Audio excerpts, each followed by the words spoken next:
Sama kulfilik sania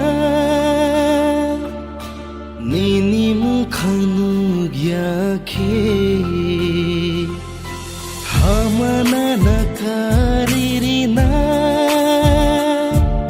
Sumai tangguang liam tike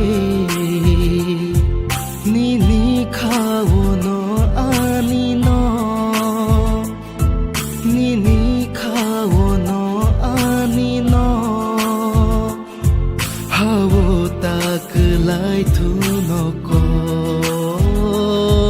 nini khawono anino si thun khawono anino jati hai khe sano so giboang no no pohori tongnai nini khawono anino nini khawono anino hawo taklai thunoko nini khawono anino se thun khawono anino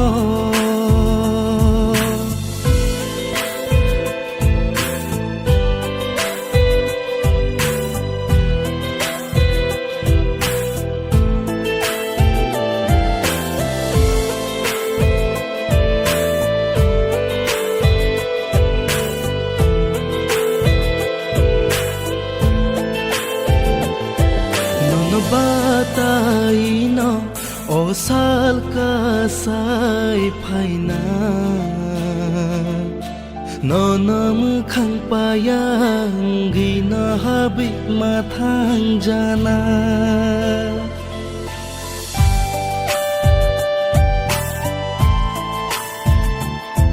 non bataino o sal ka sai phaina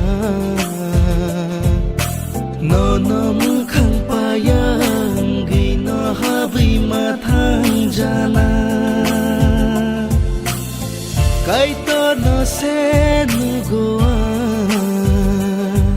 nini omokolo nini khawono anino nini khawono anino hawo taklai thunoko nini khawono anino se thun khawono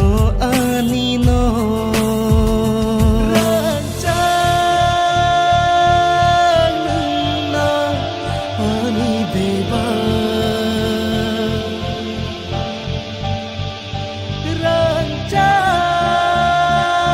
ranjana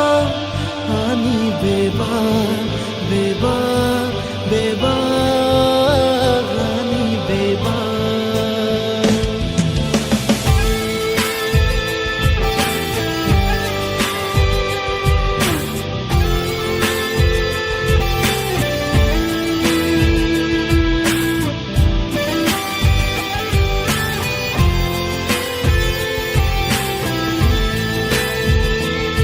surima sunno nini kupal mucang tong thun ani mung bayani bukhani thei siljak tong thun